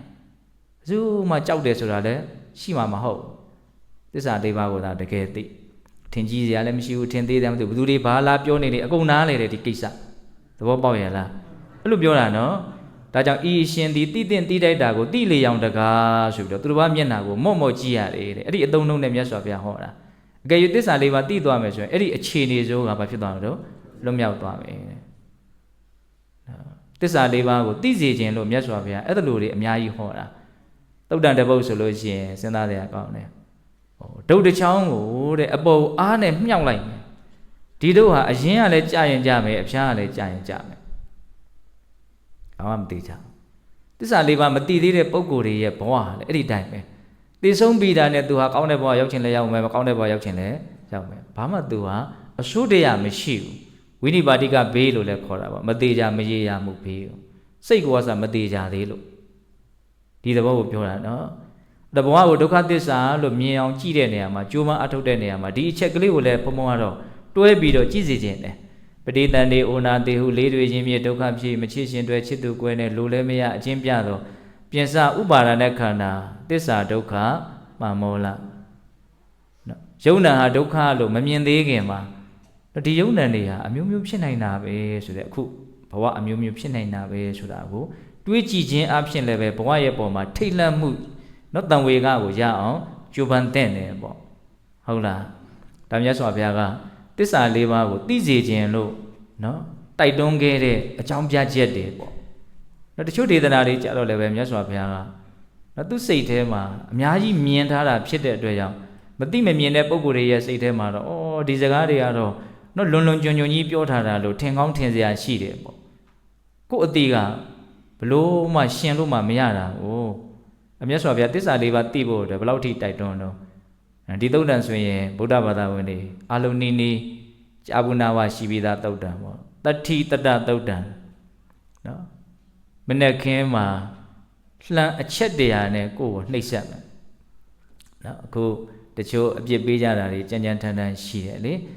ဒီစုတက်ထားတဲ့ကြာဘွတ်နဲ့ရိုက်တာအချက်30ရိုက်တာတို့အချက်50ရိုက်တာတို့ရှိတယ်ဟုတ်လားခုဒီမှာပါတော့လှမ်းမနဲ့အချက်တရာထိုးပြီးတော့နှိပ်စက်မနေ့ခင်းမှာနေ့လယ်ခင်းမှာအချက်တရာထိုးပြီးတော့နှိပ်စက်မယ်ညနေခင်းမှာအချက်တရာထိုးပြီးတော့နှိပ်စက်မယ်တနေ့လှမ်းအချက်300ထိုးပြီးတော့နှိပ်စက်ခံရတဲ့လူတယောက်နေပေါင်းရက်ပေါင်းဘယ်လောက်လဲဆိုတော့နှစ်100ဒါဘုရားဟောတဲ့ဥပမာပါနော်အဲ့ဒီအနှစ်100နေတိုင်းနော်တရက်ကိုလှမ်းအချက်300အထိုးခံလို့မင်းသစ္စာ4ပါးကိုသိရလိမ့်မယ်လို့သုံးတယောက်ကအမဂ္ဂကျက်တကယ်ပေးလာပြီဆိုရင်အဲ့ဒါဝမ်းမြောက်ဝမ်းသာအထိုးခံလိုက်တယ်ဘလို့ဟောရနော်ဘာဖြစ်လို့အဲ့လိုဟောရတယ်လဲဆိုရင်အကြောင်းပြချက်ပါတယ်ဒီလိုလှမ်းအချက်300အနှစ်100ထိုးခံရလို့တရက်ကိုလှမ်းအချက်300အနှစ်100ထိုးခံရလို့သစ္စာ4ပါးကိုသိမယ်ဆိုရင်ဒါချမ်းသာစွာသိခြင်းလို့ဆိုနိုင်တယ်ဘလို့လို့ချမ်းသာစွာသိခြင်းလို့ဆိုလို့ရတာတော့ဆိုသူ့တဲ့ဆင်းရဲတဲ့အခြေအနေတွေနဲ့နှိုင်းယှဉ်ပြီးတော့မြတ်စွာဘုရားပြောတာတကယ်လို့သာသစ္စာ4ပါးကိုမသိဘူးဆိုလို့ရှိရင်တော့ခေါင်းဖြတ်ခံရတဲ့ကိစ္စနှစ်100လည်းမကဘူး3သိန်းလည်းမကဘူး1000လည်းမကဘူးဘဝဂရေလည်းမကဘူးသူဟာရေတွက်လို့မရအောင်အဆုံးအစမရှိဘူးအဲ့ဒီကိစ္စနဲ့နှိုင်းယှဉ်ပြီးတော့ဒါကသူကကန့်သက်ချက်ရှိတယ်ဟုတ်လားဒါကပမာဏပြလို့ရတယ်သစ္စာ4ပါးမသိရင်ဖြစ်မဲ့ဒုက္ခကပမာဏပြလို့မရဘူးအဲ့ဒါကြောင့်မလို့မြတ်စွာဘုရားဒီလိုမျိုးမြန်သိမယ်ဆိုရင်ဒါဟာချမ်းသာစွာသစ္စာ4ပါးကိုသိခြင်းလို့တောင်ငါဟောတယ်တဲ့အဲ့တိုင်ပြောတာနော်တတိတတသုတ်တံတဲ့ဒါဘလောက်ထိမြတ်စွာဘုရားသစ္စာ4ပါးကိုသိစေခြင်းတလဲဆိုတာကိုပေါ်လွင်ထင်ရှားသေးတယ်သုတ်တံနေပေါ့ဟုတ်လားအဲ့လိုဆိုလို့ရှိရင်သစ္စာ4ပါးကိုသိအောင်ဘုန်းကြီးတို့ဘယ်လိုလုပ်ကြမလို့ဟောအဲ့ဒီသစ္စာတန်ယုတ်ထဲမှာပဲသူရိယတဘိခဝေဥရိယတော်ဧတံပုပ္ပင်ကမဧတံပုပ္ပနိမိတံယတိတံအရုဏုခံယဟန်တို့တဲ့နော်အရှိလောကရကမနခင်းမှာအရှိလောကရကနေမင်းကြီးထွက်ဖို့ပြင်လာပြီဆိုလို့ရှိရင်နေမထွက်ခင်မှာအရုံဆိုတာအရင်တက်လာတယ်အရုံရောင်ဆိုတာအရင်မြင်ရတယ်အဲ့ဒီအရုံရောင်ဆိုတာလေးမြင်ရပြီဆိုရင်ဒီမြင်ရတဲ့ပုဂ္ဂိုလ်ကတိတ်မကြခင်မှာနေထွက်တော့မှာပါလားလို့သူဟာတေချာပေါင်းပြောလို့ရတယ်အရုံတောင်တက်ပြီအရုံတက်ပြီတဲ့နော်အရုံတက်ပြီဆိုရင်မကြခင်နေထွက်တော့မယ်အဲ့ဒါလိုပဲတဲ့သစ္စာ4ပါးကိုသိတဲ့ပညာတည်းဟူသောနေမင်းကြီးထွက်လာဖို့အတွက်ရှေ့ပြေးအရုံနဲ့တူတဲ့အရာရှိတယ်အဲ့ဒါဟာဘာလဲဆိုရင်တမ္မာဒိဋ္ဌိပဲတဲ့တမ္မာဒိဋ္ဌိသည်သစ္စာ4ပါးကိုသိတဲ့ပညာတည်းဟူသောမဲ့ဉာဏ်တည်းဟူသောနေမင်းကြီးထွက်ဖို့အတွက်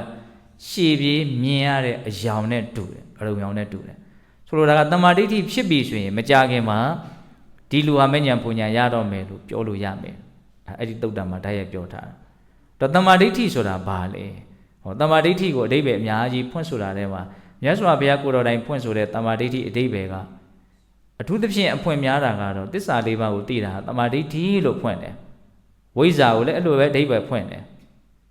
ဒါပေမဲ့ဒီခန္ဓာဝကတန်ယုတ်ပါဠိတော်ထဲမှာထူးထူးခြားခြားလေးတစ်ခုတွေ့ရတယ်အဲ့ဒါဘာလို့ဆိုတော့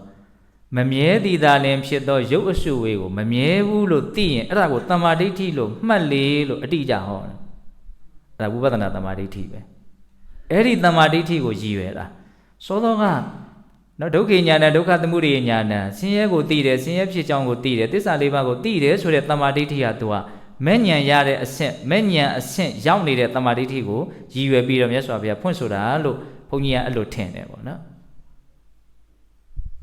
ဟိုတမ္မာဒိဋ္ဌိကဘာတုံးဆိုတော့ဘုန်းကြီးတို့ပွားများကြိုးစားအထောက်ကြရမယ်စောသောက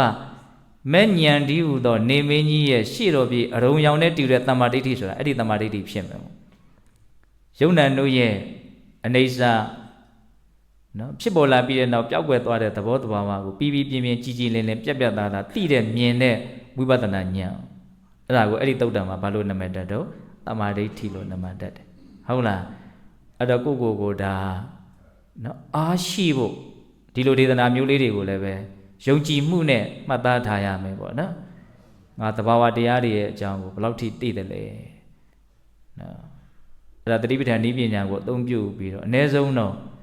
နော်ပျောက်ွယ်သွားနေတဲ့သဘောပြီးဆုံးသွားနေတဲ့သဘောအကြောင်းအားလျော်ဆိုတာထပ်ဖြစ်နေတဲ့သဘောထပ်ဖြစ်လာတိုင်းသောသဘာဝတရားတို့သည်ဒီလိုပဲဒလဇက်ပြီးဆုံးလိုက်နေတဲ့သဘောကိုယ်ပိုင်ဉာဏ်နဲ့တက်အပ်သိဖို့မြင်ဖို့ဘာလို့မလို့ကြိုးစားရမယ်အဲ့ဒါဆိုလို့ရှိရင်ဘာဖြစ်ပြီလို့ပြောနိုင်မလဲအရုံတက်ပြီအားရစရာကောင်းနော်ဒီဒေသနာအရာဟုတ်လားအဲ့ဒါလို့ဆိုရင်အဲ့ဒီတမ္မာဒိဋ္ဌိအရုံရောင်လေးတက်လာဖို့အတွက်တမ္မာဒိဋ္ဌိဖြစ်ဖို့တနည်းအားဖြင့်ဒီအနိစ္စဆိုတာလေးကိုမြင်ဖို့ဘယ်နည်းလမ်းကိုအသုံးပြုပြီးတော့ကြိုးစားရမှာတော့တတိပဋ္ဌာန်နည်းလမ်းကိုအသုံးပြုပြီးတော့ကြိုးစားရမှာခုယောဂီတို့လုပ်နေတာအဲ့ဒီအလုပ်ပဲနော်တတိပဋ္ဌာန်နည်းလမ်းရဲ့လိုရင်းအနှစ်ချုပ်ကဘာတော့ဖြစ်เสียအကြောင်းရှိလို့ဖြစ်နေတဲ့သဘာဝတရားတွေကိုပစ္စုပန်တဲ့အခုဖြစ်နေတာကိုအခုလိုက်သိနော်အခုဖြစ်နေတာကိုအခုလိုက်သိနော်တမာတိအားကောင်းလာလို့ရှိရင်ပစ္စုပန်တွေကိုပို၍တူတောင်းစွာပိုင်းခြားလာနိုင်လိမ့်မယ်ပေါ့နော်ပစ္စုပန်အလုံးမတူတောင်းမှလားနော်တစ်စက္ကန့်ကိုပစ္စုပန်တစ်ချိန်လောက်မြင်တာနဲ့မြင်အားမကောင်းသေးဘူးတစ်စက္ကန့်ကိုအခုဖြစ်သွားတယ်လို့ဘယ်နှချက်လောက်မြင်မလဲဟိုကကိုစဉ်းစားဟုတ်လားအဲ့ဒီစက္ကန့်မှာဖြစ်သွားတဲ့ကိစ္စတွေအဲ့ဒီစက္ကန့်မှာပဲပြီးသွားတာနောက်စက္ကန့်ကျတော့သူ့ဟာနဲ့သူဟုတ်လားနောက်စက္ကန့်မှာဖြစ်တဲ့ဟာနောက်ယုံနံပေါ့ဟုတ်တယ်မဟုတ်လားဒါကြောင့်ပစ္စုပန်တိုင်းမှာဖြစ်နေတဲ့သဘာဝကိုဘာလို့ရမလို့ပိုင်းဖြတ်နိုင်ရမယ်ဉာဏ်ကဟုတ်လားဖြစ်ပြီးရင်သူဟာရှိတော့တာမဟုတ်ဘူးအတိတ်ဖြစ်သွားပြီနော်ခဏနေရင်ဖြစ်တော့မဲ့သဘာဝဒါကိုဘာလို့ပြညတ်တတ်မလို့အနာဂတ်ပေါ့နော်အနာဂတ်ဆိုလို့ဟိုအဝေးကြီးကိုဆိုလိုတာမဟုတ်ဘူးဟုတ်ရဲ့လားအဲ့လိုမျိုးမြတ်စွာဘုရားစိတ်ရှည်လက်ရှည်စနစ်တကျသင်ပေးထားတာပစ္စုပန်ဖြစ်ရတဲ့အတိုင်းကိုကြည်တတ်ဖို့သိတတ်ဖို့ရှုတတ်ဖို့အများကြီးသင်ပေးထားတာအုပ်စုလေးတွေဖွဲ့ပြီးတော့သင်ပေးထားတာကာယ ानु ပတနာတစုဝေဒနာ ानु ပတနာတစုစိတ် ानु ပတနာတစုဓမ္မ ानु ပတနာတစုကာယ ानु ပတနာမှာအာနာပါနတစုသံပဇင်ညတစုဣရိယာပဋ္ဌတစုနော်ကုဋ္ဌာတကတစုဓာတုကတစုအများကြီးပဲနော်ဒေသနာတွေကိုဘုန်းကြီးတို့အလွန်မှလွယ်ကူလေ့လာလိုက်စားလို့မရနိုင်ဘူးလားရနိုင်တယ်အဲ့ဒါတွေဘာတွေတုံးလို့မေးရင်တမာဒိဋ္ဌိဖြစ်ဖို့အတွက်နိလန်းတမာဒိဋ္ဌိဖြစ်ပြီဆိုရင်မဉ္ဇဉ်ဖုန်ညာနေမင်းကြီးထွက်လာမယ်ဒါကဒေသနာတွေကိုနော်အရသာတွေ့အောင်လို့ဘုန်းကြီးကရှာဖွေပြီးတော့ပြောပြတာတကယ်တူပြောရင်လည်းရပါတယ်တတိပဋ္ဌာန်တရားအထုံးရင်မဉ္ဇဉ်ရမှာပဲလေဘာတမာဒိဋ္ဌိမှာဈာခံမနေနဲ့ဈာခံမနေနဲ့ဆိုတာမဖြစ်ဘူးလို့ပြောတာမပြောလည်းပဲပါသွားပြီညာယတ္တအဓိကမာယနိဗ္ဗာန်တ္တသစ္စိကိရိယာယနော်မဉ္ဇဉ်ဖြင့်သစ္စာလေးပါးကိုထိုးထွင်းပြီးတော့သိမယ်ဖို့ဉဏ်ဖြင့်ဒီဘဝတွင်ချိန်ဖန်များစွာနော်နိဗ္ဗာန်ကိုမျက်မှောက်ပြုပြီးတော့နေနိုင်လိမ့်မယ်လို့နော်အရင်အပတ်က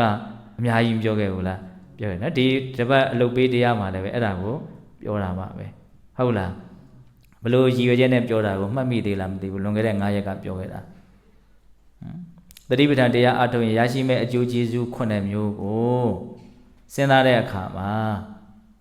ကိုယ့်ရဲ့ရည်ရွယ်ချက်အနေနဲ့ပြောင်းလဲဖို့သတိပဋ္ဌာန်တရားကိုအထုတ်လို့ရှိရင်နံပါတ်1စိတ်ထားတွေအရည်အသွေးမြင့်လာလိမ့်မယ်ဖြူရှင်တန်ရှင်းလာလိမ့်မယ်ဒါအကျိုးကျေးဇူးအနေနဲ့နားလည်ကြည့်တာငါစိတ်ကလေးဖြူရှင်အောင်ငါဒီအလုပ်ကိုလုပ်တာစိတ်ဖြူရှင်ဖို့အတွက်ဒီအလုပ်ကိုလုပ်တာအဲ့ဒါကြတော့ဘာဖြစ်သွားရည်ရွယ်ချက်ဖြစ်သွားပြီနော်မကောင်းဘူးလားသတိပဋ္ဌာန်တရားကိုအထုတ်လို့ရှိရင်သောကပတိဒေဝကိုလွန်မြောက်သွားလိမ့်မယ်ဒါကအကျိုးကျေးဇူးငါတစ်ချိန်မှာဒုက္ခဖြစ်เสียရတွေကျုံလာရင်ငိုเสียရတွေကျုံလာရင်ငါမငိုစေရဘူးအဲ့လိုမငိုရအောင်ငါကောင်ကရင့်ကျက်အောင်ခုတည်းအစားလုပ်မယ်အဲ့ဒါကြတော့ဘာဖြစ်သွားရည်ရွယ်ချက်ဖြစ်သွားတယ်နော်အဲ့လိုရည်ရွယ်ချက်ထားရမယ်လို့ပြောခဲ့တာမှတ်မိဘူးလားပြောမှတော့မှတ်မိပြီပေါ့ပြောကိုမမှတ်မိဘူးဆိုတာနဲ့ဆိုင်တော့တော်သေးတာပေါ့ဒကာကြီးတွေလာပြီးတော့တရားအထုတ်တာဘုန်းကြီးကအလွန်ဝမ်းသာပါတယ်ဟုတ်လားကဲအချိန်ကလည်းစေပြီနော် အဲ့တော့ဒီမဉ္ဇဉ်ဖို့ဉဏ်ကိုရဖို့ဆိုပြီးတော့တတိပဋ္ဌာန်တရားကိုမြတ်စွာဘုရားအာမခံချက်နဲ့ဟောတာဒါ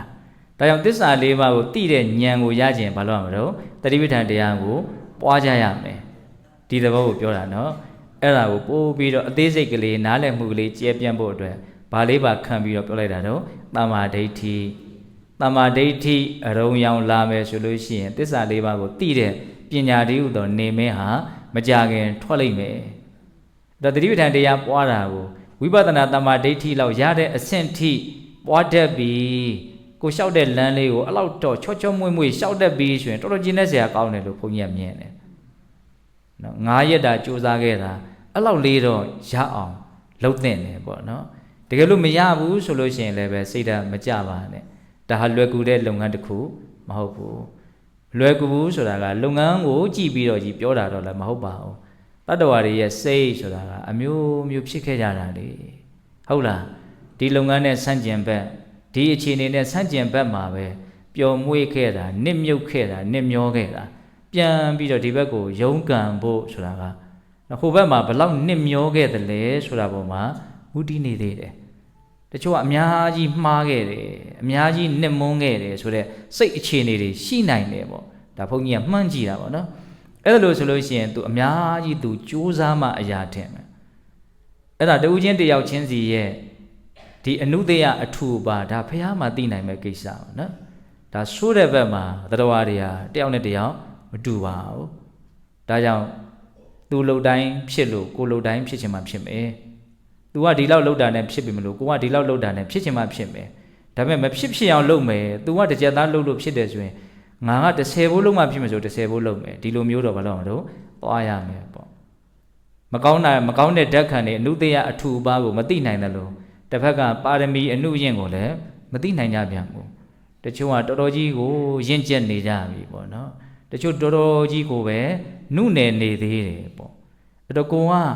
ကောင်းတဲ့ဘက်မှာနုနယ်နေသေးသလားမကောင်းတာတွေကတော့ဒုနယ်တဲ့နဲ့များနေတဲ့ကိုလားမသိနိုင်ဘူးလေဒါကြောင့်အဲ့ဒါဘလို့ပဲဖြစ်နေတယ်ခကြီးသွားပြီဆိုရင်တော့ရောက်ရအရက်ကစပြီးတော့ပွားကြရမှာပဲအဲ့တော့စိတ်သက်ကြဖို့ပြောတာမဟုတ်ဘူးဟုတ်လားမသိနိုင်ဘူးမမြင်နိုင်ဘူးခက်ခဲနေတယ်ဆိုရင်လည်းငါမသိအောင်လုပ်မယ်မမြင်အောင်လုပ်မယ်ဆိုပြီးတော့ငါမှစိတ်ချယုံကြည်ရတဲ့နိလန်းတွေရထားတာပဲဆိုပြီးတော့ဘုရားရဲ့ပုံမှာယုံကြည်မှုနဲ့မလုပ်ရမှာတော့ကိုရှောက်မဲ့လမ်းကိုမမိတ်မဲ့တုံခရီးပေါအောင်ရှောက်ရမယ်ပေါ့ဟုတ်ပြီနော်အဲ့တော့ဒီကနေ့ယောဂီများသစ္စာ၄ပါးတဲ့ဟုတ်လားအဲ့တော့တရား၅ပုဒ်ခန္ဓာ၅ပါးအာယတနာ12ပါးဓာတ်18ပါးဓာတ်ကတော့အများကြီးပြောရတာနော်ပရိစ္ဆေသမုပ္ပါမနေ့ကလေဒီဆိုဘုရားကြီးရဲ့လင်္ကာတွေရွတ်ပြီးတော့ပြောတာဟုတ်လားဒီကနေ့သစ္စာ၄ပါးတဲ့ဘာဖြစ်ရေးကိုဥတည်ထားတာတော့ကလျာဏပုထုဇဉ်ဖြစ်ရေးကိုဥတည်ထားတာဟုတ်လားထိုမှတဆင့်တက်ပြီးတော့မဉ္ဇဉ်ဘုံညာရာရေးစီကိုမြင်မာစွာဥတည်ချက်လဲထားကြရမယ်ပေါ့မြင်မာတဲ့ဥတည်ချက်နဲ့မြင်မာတဲ့လုပ်ငန်းကိုစွမ်းစွမ်းတမန်ဆောင်ရွက်နိုင်ကြတဲ့သူတော်ကောင်းတွေဖြစ်ကြပါစေလို့ဘုန်းကြီးတို့ဆန္ဒပြုပြီးတော့ဒီကနေ့ပြုကြရတဲ့ကုသိုလ်ကောင်းမှုအစုစုတို့ရဲ့စွမ်းတတ္တိကြောင့်ဘုရားတပည့်တော်တို့ဒီမဉ္ဇဉ်ဘုံညာမျက်နှိပ်ပံကိုလင်းမြန်ထုတ်ချောက်မျက်မှောက်ပြုပရစေကုန်သောဟုပတ္တနာအောင်စုပြုကြကုန်ရာတည်း